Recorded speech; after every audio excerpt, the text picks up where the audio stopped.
Hello student, आज हम आपको कबीर दास जी के जो सेकंड टॉपिक है सबद पद, इनके बारे में बताएंगे कि मोह को कहाँ ढूंढे बंदे, मैं तो तेरे पास में, ना मैं देवन ना मैं मस्जिद ना काबे कैलाश में,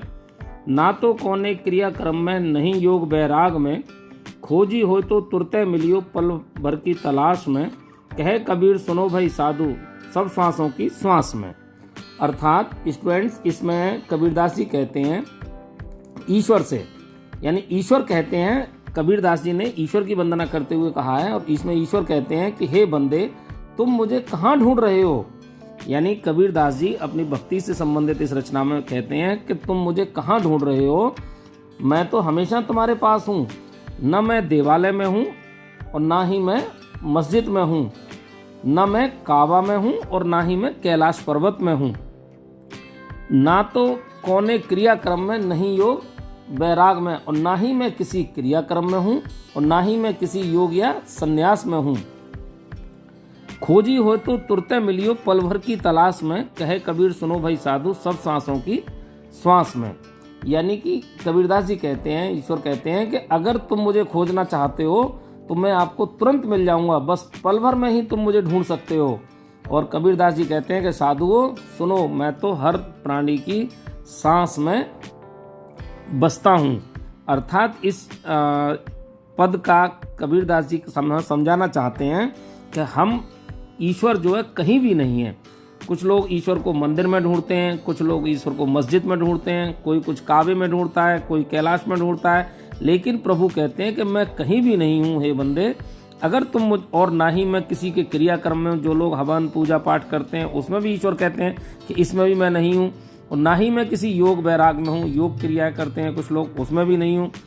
और प्रभु क्या कहते हैं कि खोजी हो तो तुरते मिलो, अगर तुम मुझे सच्चे मन से स्मरण करोगे, सच्चे मन से मुझे याद करोगे तो मैं तुम्हें पल भर की तलाश में आपको मिल जाऊंगा। और कबीरदास जी कहते हैं कि कहे कबीर सुनो भाई साधु मैं सब सांसों की श्वास में, कि मैं, ईश्वर कहते हैं कि मैं हर व्यक्ति की सांस में मौजूद हूँ, और इसीलिए वो हमें प्रेरणा देते हैं कि हमें हर व्यक्ति से प्रेम करना चाहिए। दूसरा स्टेंजा है, संतो भाई आई ज्ञान की आंधी रे, भ्रम की टांटी सबे उड़ानी, माया रहे न बांधी, हित चित्त द्वैत धूनी गिरानी, मोह बलिंडा टूटा, और तृष्णा छान परिघर ऊपर कुबद का भांडा फूटा, जोग जुगुत कर संतो बांधी, निर्चु चुबे न पानी, और कूड़ कपट काया का निस्क्या, हरि की गति सब जानी, आंधी पीछे जोजल बूटा, प्रेम हरि जब जन भीना, और कह कबीर भान के प्रगटे, उदित भय तम खीना। यानी कि स्टूडेंट, इसमें कबीरदास जी कहते हैं कि हे संतो, जब ज्ञान की आंधी चलती है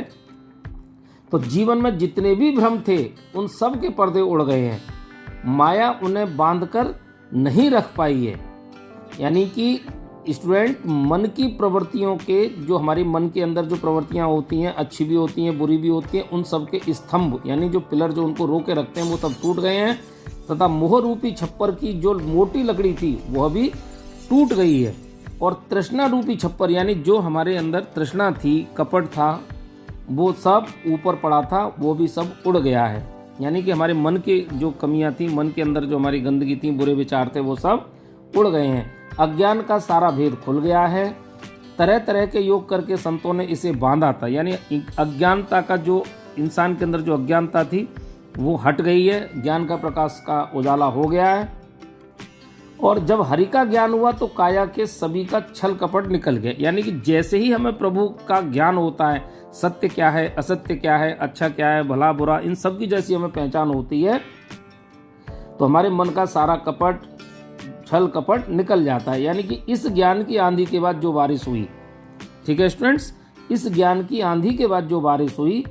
अर्थात उसे सच्चाई का ज्ञान हुआ। जिस प्रकार सूर्य के उदय होने से अहंकार का नाश हो जाता है, उसी प्रकार ईश्वर का ज्ञान होते ही समस्त अज्ञान नष्ट हो जाता है। यानी कि कबीरदास जी ने इन दो पद में हमें ईश्वर के प्रति ये बात समझाई है कि जैसे ही हमें ईश्वर का ज्ञान होगा, हमारी सारी मन की बुराइयां, भलाइयां,